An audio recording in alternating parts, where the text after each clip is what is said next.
Bonjour à tous, bienvenue. Merci de vous joindre à moi aujourd'hui. Je m'appelle Océane. Aujourd'hui, on va parler du chakra du troisième œil. Ajna Chakra, c'est le sixième et avant-dernier des sept chakras principaux. Et il est l'association, l'union entre perception et logique, entre intellect et intuition.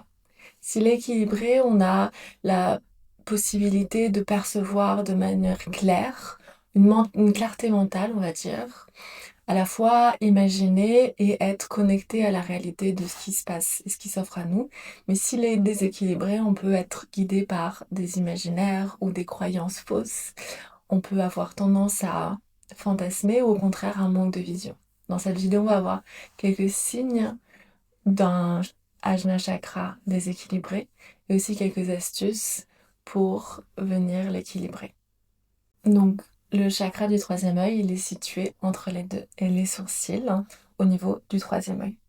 Il est lié aussi aux yeux, donc à notre capacité de voir. La couleur associée à chakra, c'est l'indigo. Et l'élément, c'est la lumière. En fait, c'est ce qui nous permet de voir.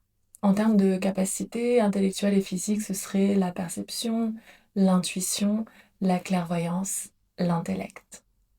Ce chakra-là, il nous parle aussi de nos croyances. Nos croyances, c'est les choses auxquelles on a adhéré au fil de notre vie.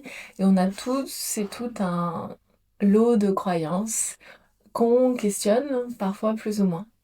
Donc, travailler ce chakra-là, c'est travailler aussi autour de nos croyances, autour de notre capacité de discernement et autour des choses auxquelles on a adhéré et les choses auxquelles on a rejeté. En fait, quand le chakra du troisième œil est équilibré, on va avoir la capacité de voir les choses clairement, être connecté avec ce qu'on voit physiquement en réalité et aussi avec nos croyances. C'est pas forcément rejeter nos croyances, mais c'est accepter qu'elles sont pas forcément universelles. Et donc, accepter aussi la perception des autres qui pourrait être différente de la nôtre. Il y a plusieurs choses ou événements qui pourraient causer un déséquilibre dans le chakra du troisième œil. Et j'en ai tiré quelques-uns du livre La sagesse des chakras au féminin d'Ariane Galvo. Quelques causes qui pourraient être liées à un déséquilibre du chakra du troisième œil, ça pourrait être par exemple vivre dans le déni. Probablement lié à un mécanisme de défense à un moment donné qui nous a aidés. Ça peut être aussi avoir été élevé dans un dogme et donc avoir une vérité qui nous a été imposée sans qu'on puisse la questionner. Ça peut être aussi avoir été victime d'abus psychologiques comme de la manipulation par exemple et du coup questionner notre perception de la réalité. Ça peut aussi être avoir subi des négligences par exemple et du coup ou des abus physiques qui ont créé par exemple une anticipation de jamais vraiment savoir quand est-ce que l'abus pourrait revenir ou arriver. Donc c'est plusieurs causes, il en existe évidemment beaucoup d'autres.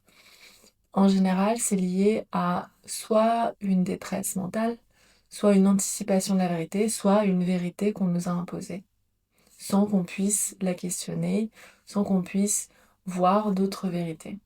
Quand le chakra du troisième œil est déséquilibré, peut se manifester par plusieurs signes physiques, comme par exemple des maux de tête ou des migraines. Ça peut être aussi des troubles de la vision, par exemple la myopie ou l'hypermétropie ou tout autre trouble de la vision. Ça peut être une maladie au niveau du système nerveux. Ça peut être des dysfonctionnements neuronaux et cérébraux. Et ça peut être aussi des difficultés de concentration en général. C'est des troubles qui sont plus ou moins graves, mais globalement, c'est tout ce qui est lié à la vision et au système nerveux. Dans la culture védique et dans l'Ayurveda, on va aussi trouver la présence de nadis. Les nadis, c'est des cadeaux d'énergie qui circulent dans le corps, comme par exemple les méridiens en médecine chinoise. Il y a deux nadis qui vont concerner le chakra du troisième œil, et c'est des nadis qui partent de la base de la colonne vertébrale et qui viennent se croiser au niveau d'Ajna, au niveau du troisième œil. Il y a un nadi solaire et un nadi lunaire. Donc, le chakra du troisième œil, il présente soit des déséquilibres au niveau solaire, soit des déséquilibres au niveau lunaire. Si on a des déséquilibres au niveau lunaire, on aura plutôt tendance à avoir des doutes, par exemple, des peurs, des confusions, des difficultés de prendre des décisions ou de passer à l'action. Ça peut être aussi un manque de clarté, de confusion, pas vraiment savoir euh, quelle est la réalité, ou la tendance à se réfugier dans l'illusion. Et ça peut être aussi des analyses irrationnelles ou subjectives de la réalité. Si le déséquilibre provient d'un déséquilibre au niveau solaire, alors les symptômes seront plutôt la tendance à avoir un esprit fermé, à avoir la conviction qu'on détient une vérité absolue et que du coup rejeter la vérité des autres. On peut avoir un manque de souplesse, de flexibilité dans nos réflexions et avoir des difficultés à s'adapter aux perceptions des autres. Ça peut être aussi l'incapacité à faire des compromis ou encore la tendance à tout chercher à intellectualiser et à par conséquent se couper du monde. Donc quand on va venir équilibrer le chakra du troisième œil, on va chercher à avoir une vision un peu plus ouverte et aussi une perception un peu plus ancrée sur la réalité. Ça va être aussi améliorer notre capacité de concentration et travailler aussi sur nos croyances, celles qui nous servent et celles qui nous desservent. On va avoir quelques techniques issues de la méditation, du yoga et des actions au quotidien qui peuvent nous aider à équilibrer ce chakra-là. Une des techniques de méditation la plus adaptée pour équilibrer le chakra du troisième œil, ce serait, selon moi, la méditation en pleine conscience. La méditation en pleine conscience, c'est une des méditations les plus répandues. Et elle peut être pratiquée vraiment à la durée et avec la concentration de votre choix. Donc par exemple, vous pouvez soit vous concentrer sur la respiration, soit sur les sensations physiques, soit sur les sons. Ça peut être parfois intimidant, surtout si on n'en a jamais fait, et on a l'impression que la méditation, c'est arrêter ses pensées et se concentrer sur rien.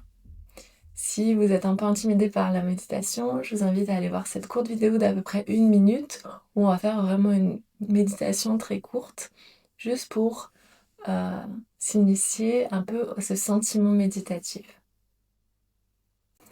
Il y a plusieurs techniques de yoga qui vont nous aider à équilibrer le chakra du troisième œil.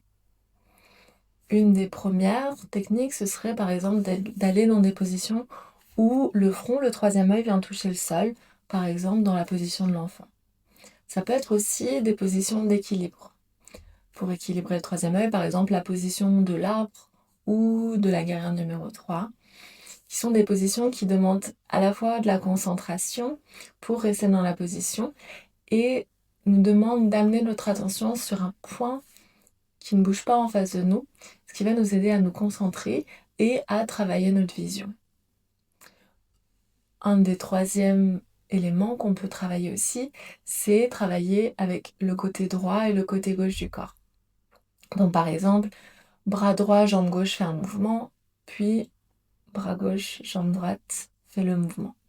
Et du coup, ça va nous permettre de croiser l'énergie et faire travailler notre cerveau sur les deux côtés du corps.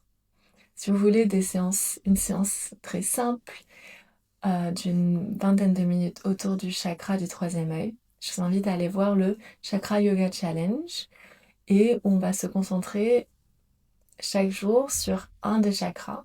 Et du coup, le chakra du troisième œil, ce sera le 6e jour. À présent, on va aborder quelques actions qu'on peut mettre en place au quotidien pour nous aider à travailler autour du chakra du troisième œil. La première, ce serait de cultiver l'émerveillement. On a souvent tendance à voir les choses sans les voir. Et cultiver l'émerveillement, c'est regarder des choses de notre quotidien, par exemple, ou par exemple, quand on se balade dans la nature, regarder les feuilles avec détail, tous les détails d'une feuille. Ça peut être aussi regarder les choses qu'on ne regarde plus en essayant de voir des choses nouvelles à chaque fois pour essayer de vraiment cultiver une vision émerveillée de notre quotidien. Ça peut être aussi travailler sur l'élargissement de notre perspective. Donc soit en lisant des textes sacrés, soit en lisant des textes philosophiques, soit en écoutant des vidéos YouTube ou autres sur des sujets variés, autour de la philosophie, ou même en essayant d'écouter la perspective d'opinions qui seront a priori différentes des nôtres, pour essayer d'ouvrir notre perspective en essayant d'être le plus possible dans l'observation et dans l'ouverture, plus que dans le jugement. Et une dernière technique, ce serait de prendre des moments pour notre imagination. Donc ça peut être 5, 10, 15, 20 minutes, des moments où on permet à notre imagination d'aller où elle a envie d'aller. Ça peut être soit par l'écrit, soit juste dans notre tête. Et ça va être travailler autour de... Si vous avez plutôt tendance, par exemple, à être fermé, peu imaginatif, avec peu de vision, ça va vous permettre d'ouvrir cette vision, de vous entraîner à imaginer et à créer des histoires. Si vous êtes au contraire plutôt tendance à être dans l'illusion, ça va peut-être permettre de contenir ces moments-là à des moments dédiés, à des espaces dédiés pour ce genre d'imaginaire. C'est évidemment quelques techniques, il en existe plein d'autres.